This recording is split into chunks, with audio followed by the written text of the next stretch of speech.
Allez, c'est parti. Je partage une petite presse le temps que vous arriviez tous. Bon, vous connaissez tous le Product Crew, je pense, mais si ce n'est pas le cas, on est une communauté au service des product designers et data people de la scène tech en France. Aujourd'hui, on est 7500 membres.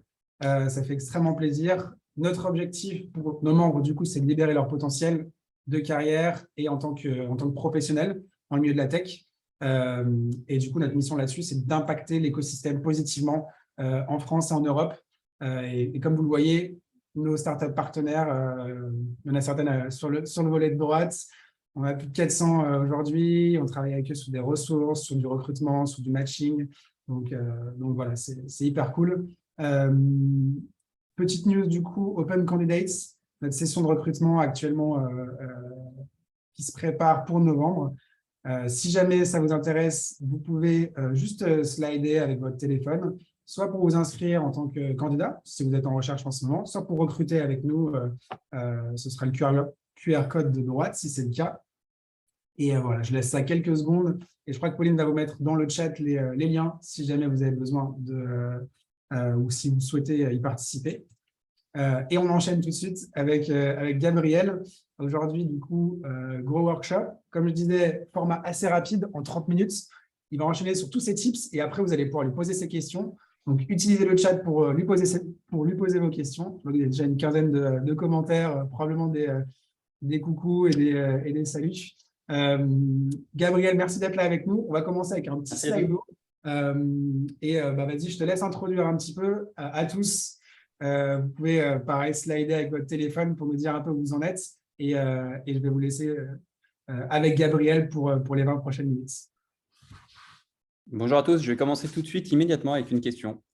Est-ce que vous connaissez votre prochaine étape dans votre carrière en tant que designer? Et donc, je vais vous laisser répondre sur Slido.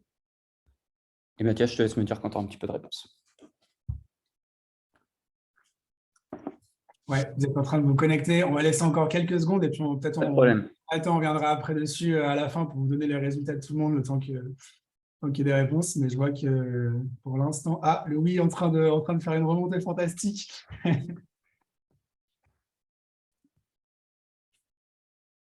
Ok, cool. Bon, on a à peu près une tendance. Je vais te laisser prendre la main sur la présentation. Pas de souci. Alors, aujourd'hui, c'est un petit peu, on va parler justement de vos next steps. Vous m'entendez bien, c'est bon? Ouais. Ok. On va parler justement des next steps de designer et donc on va parler de comment gérer votre carrière en tant que designer. Donc, moi, je suis Gabriel Ignacia et je vais vous parler aujourd'hui de la gestion de chemin de carrière dans le product design. Moi, je suis VP of Design at Scaleway. Donc, Scaleway, c'est un cloud provider qui a aujourd'hui une vingtaine d'années d'expérience. On a 300 000 clients, 7 data centers, on a près de 600 collaborateurs et on est présent dans 160 pays. On n'a pas l'image on n'a pas l'image de ta présentation. Vous n'avez pas l'image, donc ça, c'est un problème. Est-ce que tu peux partager ta presse? Bien sûr, je pensais que c'était partagé. Et remettre ta webcam si… Alors, je vais avoir un petit souci de partage des deux. On a récupéré la presse. Okay. On a pu récupérer ton visage et ça le fera. OK. Donc, la gestion de carrière en tant que designer, donc, comme je le disais, je suis VP Design chez Scaleway. Scaleway, c'est un cloud provider. On a 7 data centers, 300 000 clients, près de 600 collaborateurs. Moi, je suis arrivé chez Scaleway il y a 1 an et demi dans une équipe design qui était établie, dans laquelle il y avait une équipe visual design et une équipe product design. Je suis rentré dans l'équipe product design. Cette équipe, elle a grandi. On a vécu ce qu'on appelle un hyperscale. Et aujourd'hui, on est presque une vingtaine. Nous avons comme mission au design de créer la nouvelle ère de l'expérience développeur. Alors, cette expérience développeur, on la veut forte à travers une image de marque reconnaissable et audacieuse, mais aussi à travers une interface qu'on veut très simple d'utilisation. La récompense de tout ça, ce sont des clients satisfaits. Et aujourd'hui, on reçoit des premiers tweets là puisqu'on vient de lancer le Dark Mode, qui était une des features les plus attendues. Et c'est la preuve que même dans des industries techniques et complexes, l'expérience de l'utilisateur reste au centre. Alors aujourd'hui, je vais revenir un petit peu sur notre sujet de carrière, de gestion de carrière. et on va commencer par de l'introspection. Je vais vous présenter 2 outils que je vais mettre à votre disposition pour pouvoir mieux comprendre qui vous êtes. Le premier outil, c'est un outil qui va vous permettre de travailler sur ce qu'on appelle les hard skills. Donc, hard skills, soft skills. Hard skills, c'est plutôt tout ce qui va être autour du savoir-faire. Les soft skills, ça va être tout ce qui va être autour du savoir-être. Donc, plutôt des qualités humaines. Là, on va travailler sur la première partie, donc plutôt le savoir-faire. Cet exercice, il est assez simple. Il va consister à faire des catégories de compétences sur lesquelles vous devez travailler dans votre métier. Et dans chacune de ces catégories, mettre un certain nombre de post-it. À vous de voir quelles sont les catégories, quels sont les post-it. La base que vous avez devant vous correspond à ce qu'on peut trouver dans le livre de Tiga sur le product design. Dans le template que je vous mettrai à disposition, il y a une partie de ça et une partie de skills qu'on demande chez Scaleway. Et ensuite, ces post-it, vous allez les placer sur un axe qui ira des choses où vous êtes le moins à l'aise jusqu'aux choses où vous êtes le plus à l'aise. Et ça va vous permettre immédiatement de voir un petit peu de façon relative. Le but, ce n'est pas de se dire, quand je suis au max de mes capacités, je ne pourrai jamais aller plus loin, mais plutôt de se dire de façon relative, voici les choses sur lesquelles je suis plus ou moins à l'aise. Le deuxième axe, c'est les choses qu'on aime faire ou qu'on n'aime pas faire. Et en fait, en plaçant nos post-it là-dessus, on va commencer à définir un profil de qui on est. Et donc, vous allez pouvoir analyser ces résultats à travers 4 zones. La première zone, je l'appelle la no-go zone. Ça fait un peu putaclic, mais l'objectif, c'est de se dire ici, si on a une majorité de post-it qui sont dans cette zone-là, on n'est pas forcément sur le bon métier ou pas forcément dans les meilleures conditions pour le réaliser. À l'opposé de la no-go zone, vous avez la zone de confort. Cette zone de confort, ce sont les choses qu'on aime et dans lesquelles on est bon. Et puis, vous avez 2 autres zones qui sont vraiment très intéressantes. La zone à risque, ce sont les choses que vous n'aimez pas, mais dans lesquelles vous êtes fort. Et ça, c'est pourquoi c'est risqué? Parce que vous allez être identifié comme quelqu'un qui est potentiellement bon dans certaines de ces skills, mais vous n'aimez pas le faire et vous le dites, vous n'allez pas forcément le dire. Tiens, on va te donner telle tâche, on va te demander de faire tous les designs des emails parce qu'on a vu que tu le faisais bien. Et donc, voilà. Et donc là, là, on rentre dans une zone à risque. Et puis, la dernière zone, c'est la plus intéressante, c'est la zone d'amélioration. Ce sont toutes les cartes des choses que vous aimez, mais dans lesquelles vous ne vous sentez pas encore assez bon. Et c'est en fait cette zone d'amélioration qu'on va essayer de bouger vers la zone de confort. Donc, à la fin, en fait, on arrive à avoir un profil et on peut distinguer que ici, par exemple, les cartes vertes qui correspondent plutôt à l'UX Research à UI Design sont plutôt en bas, tandis que les cartes violettes qui sont plutôt UX Research sont plutôt en haut. Tout ça va nous permettre en fait de déterminer un petit peu non seulement le profil des choses dans lesquelles vous êtes bon, mais en plus que les choses que vous aimez. Ça, c'était pour les hard skills. On va parler un petit peu soft skills et on va parler motivation. Je vais vous parler d'un exercice que je reprends de Jürgen Appelo, de son livre Managing for Happiness, qui s'appelle aussi Management 3.0 en fonction des éditions du livre, et qui consiste à travailler sur ce qu'on appelle les critères de motivation, qui s'appelle Moving Motivators, si jamais vous voulez avoir un peu de lecture dessus. Et organiser ces critères de motivation en fonction de celui qui est le moins important pour vous au plus important. C'est quoi qu'on appelle un critère de motivation? Moi, par exemple, je suis quelqu'un d'un peu psychorigide et l'ordre a beaucoup d'importance pour moi, notamment dans mon milieu professionnel. Et donc, j'aurais tendance à mettre l'ordre plutôt de façon élevée. Là où l'acceptation a beaucoup moins d'importance. Et donc, chacun de ces critères de motivation va avoir sa définition. Et l'objectif ici, c'est de les classer de celui qui vous motive le plus dans votre vie professionnelle à celui qui vous motive le moins. Alors, j'ai dit vie professionnelle, mais parfois, ça va plus loin que ça. Et et ça incarne vraiment votre personnalité. Une fois que vous avez fait ce travail de placement sur un axe, on va isoler le top 5 de ces critères de motivation et on va les placer là, cette fois-ci sur une petite matrice sur laquelle on va voir si ces critères de motivation sont représentés dans le travail qu'on fait au quotidien. Et pour ça, on va monter vers le haut d'un point ceux qui sont représentatifs de ce qu'on fait au quotidien et vers le bas ceux qui le sont moins. Dans mon exemple ici, je vois que la majorité des cas sont plutôt favorables dans mon environnement de travail, qu'il y en a un qui n'est pas… je n'ai pas, par exemple, de pouvoir dans l'environnement de travail dans lequel je travaille, mais globalement, on a quelqu'un qui est plutôt satisfait ici puisqu'il retrouve ses critères de motivation alignés avec son environnement. Ces deux templates sont des fichiers, on les a refaits aujourd'hui sur des fichiers FigJam et je vais vous les envoyer juste après. Donc, une fois qu'on a vu un petit peu comment déjà s'auto-évaluer et se resituer un petit peu en tant que personne et que designer, c'est intéressant, c'est quoi être aujourd'hui un designer sur Terre? C'est quoi tous ces noms de postes qu'on peut avoir, du product design à l'Ops, en passant par le writer, design system, design manager, design researcher, UX researcher, UX writer.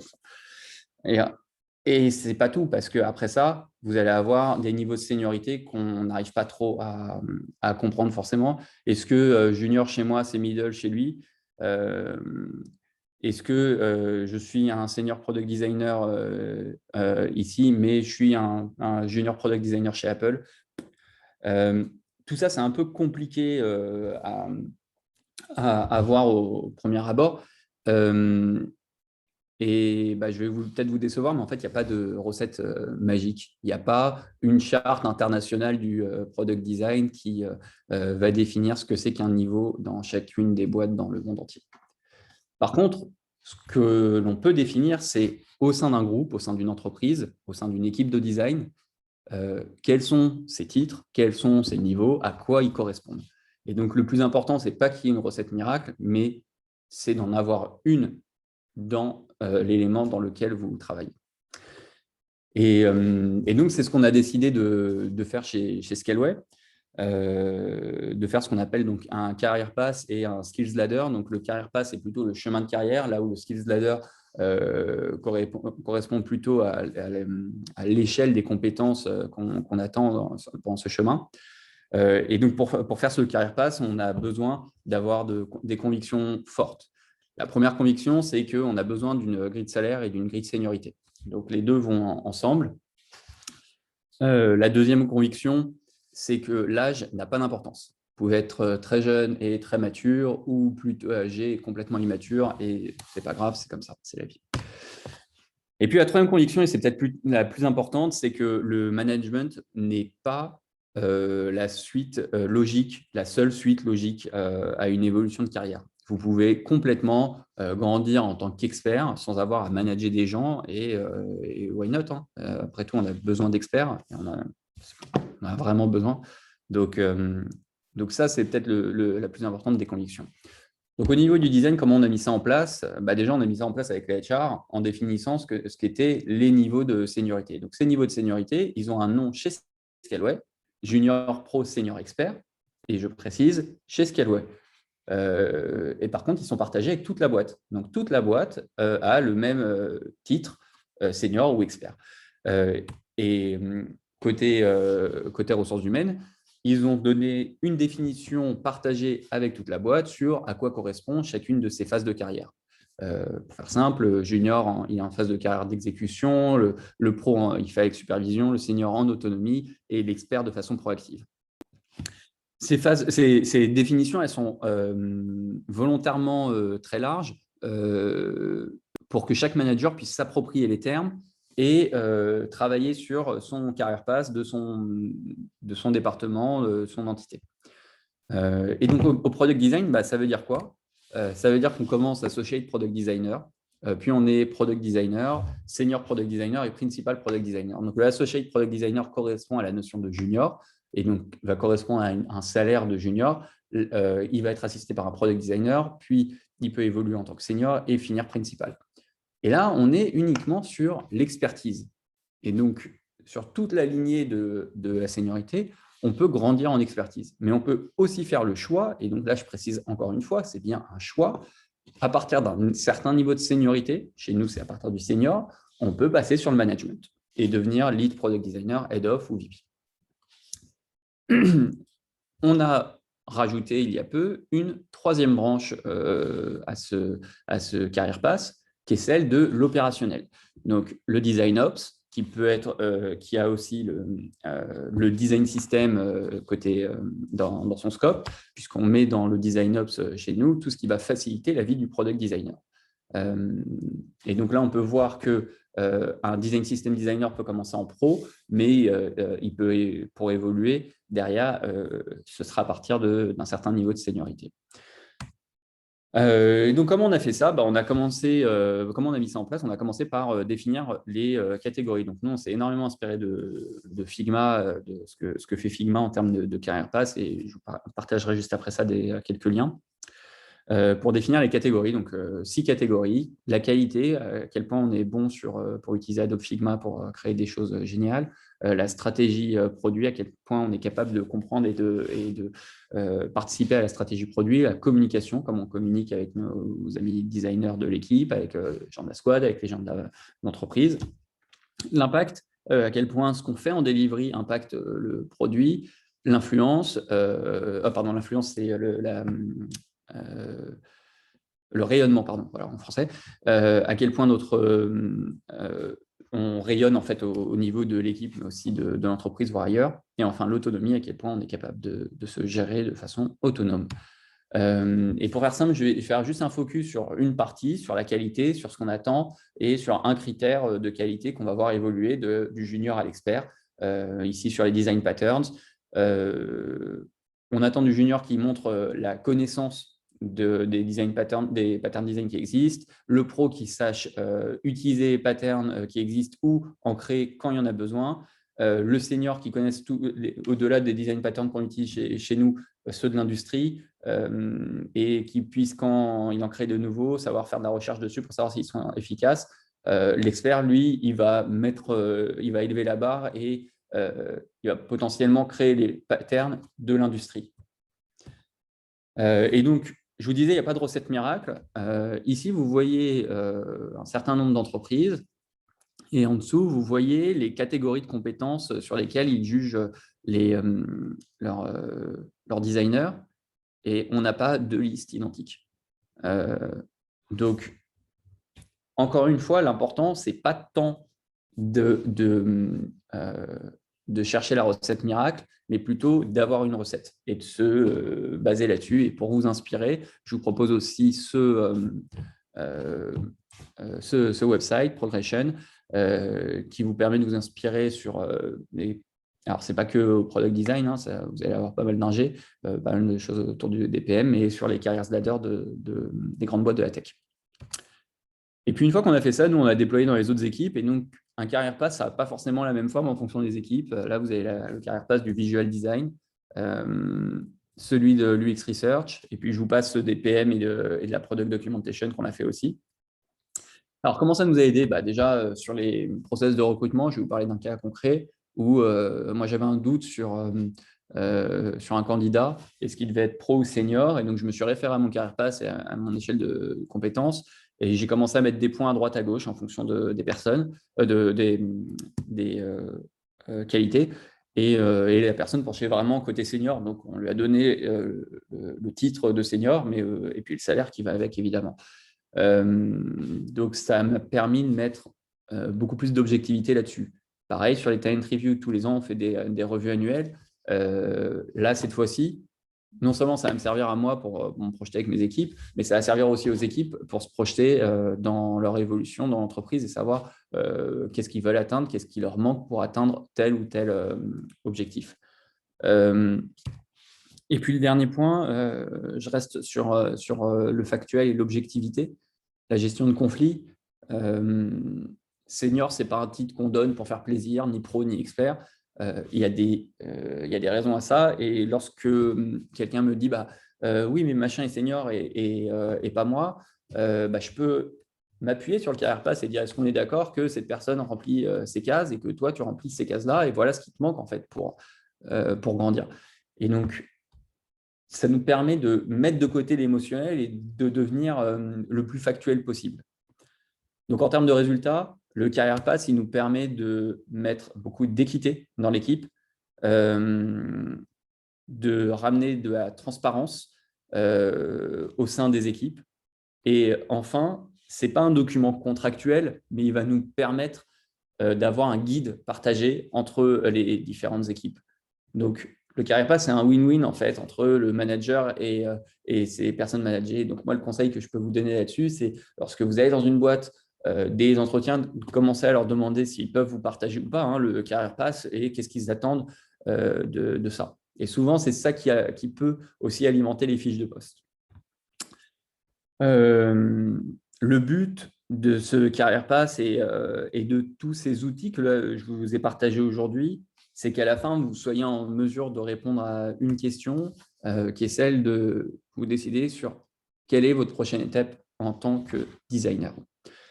Voilà, je vais vous quitter là-dessus, enfin en tout cas pour la presse. Je pensais, voilà, j'ai juste mis ça à disposition. On ouvre aujourd'hui, je profitais de ce talk pour ouvrir notre Figma Community. On va mettre pas mal de ressources à disposition, pas mal de ressources en UX Research notamment, mais pas que. Et donc on l'ouvre aujourd'hui, donc vous pouvez vous abonner ou télécharger les ressources que je vous ai montrées tout à l'heure. Et on a décidé de partager évidemment les deux premières ressources qu'on partage sont les 2 exercices que je vous ai montrés. Et puis, je suis en train de voir avec le comité de direction si on peut partager notre Career Pass en 2023. Donc, vous pouvez me suivre sur les différents réseaux sociaux. Et je vais laisser la parole à Mathias, je crois. Yes, excellent, merci Gabriel. Du coup, on a une petite dizaine de minutes avec toi pour les questions. Ouais. Je vais revenir du coup sur la question effectivement initiale où on vous avait demandé justement cette question, est-ce que vous êtes déjà au courant de votre prochaine step en product design? Et vous étiez quasiment 2/3 à ne pas le savoir. Donc c'est intéressant à voir. Je vais aussi retourner du coup sur toutes les questions qu'on nous avait posées. Gabriel, si tu veux, c'est bon, tu as remis ta cam, du coup, on va te laisser, on va te laisser apparaître sur le screen. Et on a pas mal de questions du coup, justement sur le Career Path, justement. Tu as Val qui te dit il faut une acceptation forte de la part du management, des HR. Est-ce que c'était le cas chez Scaleway et s'il y a eu un déclic ou si tu as des tips sur comment faire progresser un sujet comme ça en interne, je pense que beaucoup de monde serait intéressé de le savoir. Alors, c'était pas très compliqué en réalité de le faire accepter. C'était pas très compliqué parce que les HR sont alignés sur le fait qu'il faut une grille de salaire, il faut être aligné. On a une grille de salaire chez Scaleway, donc à partir de là, c'est pas super compliqué. Mais je peux comprendre que dans certains cas, ce soit ultra touchy. Et c'est là que le travail du top management doit avoir lieu. Nous, on l'a fait. On a commencé à faire le Career Pass en fait après la grille de salaire. Donc, il y a eu une première étape côté HR, puis on a fait le Career Pass qu'on a soumis au HR. Et donc, on l'a fait de façon un peu proactive et ça permet de ne pas rentrer dans des débats infinis de est-ce qu'on en a besoin, pas besoin, etc. Donc, moi, je pousse à la proactivité. Excellent. Et du coup, pourquoi vous avez décidé d'avoir une approche communautaire dans l'organisation? Est-ce que c'est une volonté? C'est Val aussi qui demande ça. Est-ce que ça vous permet de renforcer C'est quoi qu'on appelle communautaire? le poids du design? Je n'ai pas compris, pardon, ce qu'on appelle communautaire. Par exemple, là, tu viens de nous parler justement d'ouvrir le Figma avec ouais. le design. Pardon, là-dessus, oui. Pour nous, elle est. Tout à l'heure, je parlais de savoir-faire, savoir-être. Il y a aussi un autre truc que j'aime beaucoup, c'est le savoir-faire et le faire savoir. Je pense que chez Scaleway, on n'a pas à rougir des choses qu'on fait. On le fait avec humilité, mais c'est cette même humilité qui doit nous animés pour partager en fait tout ce qu'on fait. Et à partir du moment où ce n'est pas quelque chose qui est business sensitive et donc il n'y a pas trop de raison d'être caché, moi je suis pour l'ouverture. Après, il y a eu beaucoup de choses à mettre en place cette dernière année. Je voyais qu'il y avait Nicolas Vérité sur le chat, donc il sait de quoi je parle. Il y a eu énormément de réorganisation. Le passage sur Figma, par exemple, qui est extrêmement récent chez nous, qui date au moment de mon arrivée, il y a un peu plus de 12 mois. Et donc, la communication autour de ça, elle arrive que maintenant, depuis quelques semaines, mois, parce qu'il fallait qu'on mette en place. Mais le côté communautaire, pour moi, il est central pour grandir. Là, on est en train de, je ne sais pas si Lorenzo est sur le talk, mais on est en train d'organiser avec Lorenzo des talks entre Scaleway et RATP pour évoluer sur certaines pratiques de gestion de design system, par exemple. Ok, top. Ouais, salut Lorenzo si tu es là. Et justement, tu parlais de Nicolas, il demandait une dernière question un petit peu méta et après on va aller sur les questions un peu plus spécifiques que vous avez posées. Est-ce qu'il y a un intérêt à standardiser les carrières pass au niveau et les skills ladder au niveau mondial? C'est Nicolas qui demande ça et lui, il pense que ça aiderait le recrutement et le positionnement personnel. Je pense que ça va avec la maturité de nos métiers. Je vais dire, la plupart des titres que je vous ai montrés, ils n'existent pas.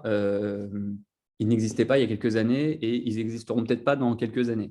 Nous, par exemple, là, il n'y a pas dans notre carrière pass la notion de design advocate parce que pour l'instant, on n'a pas encore ce besoin, mais qui devrait arriver dans les mois qui arrivent. Et donc, l'évolution constante et rapide, surtout de nos métiers, font que c'est hyper compliqué de maintenir ça. Est-ce qu'il faudrait qu'il y ait un consortium global planétaire? J'aimerais. Mais aujourd'hui, on est plutôt guidé par les best practices ou ce que vont faire les géants de la tech pour s'en inspirer et les faire à notre niveau. Je ne suis pas sûr qu'on soit prêt à avoir un accord global là-dessus.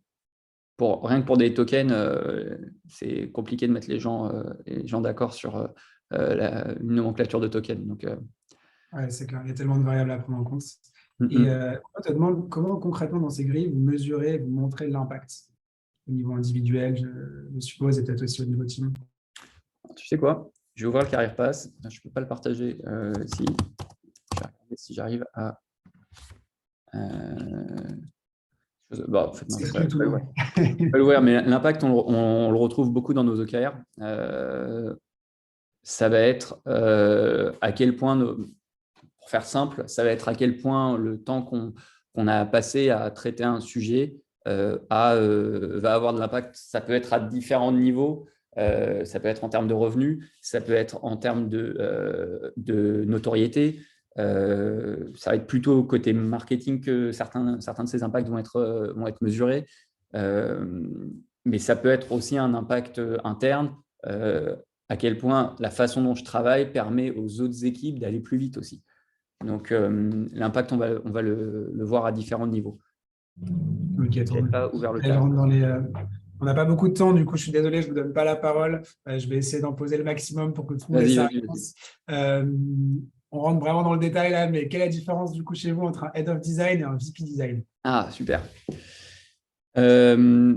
Alors chez nous, la notion de VP, elle va avoir une notion particulière dans le sens où on va avoir le codir qui va prendre toutes les très, très grosses décisions de la boîte. On est une boîte de 600 personnes. Et puis, juste en dessous, on va avoir un groupe de VP qui vont être inclus dans toutes les décisions stratégiques de la boîte. Le simple fait d'avoir un VP côté design dans la boîte, c'était aussi une volonté d'inclure le design dans la stratégie de Scaleway, de l'entreprise, et de pousser sur notre volonté d'être user-centric.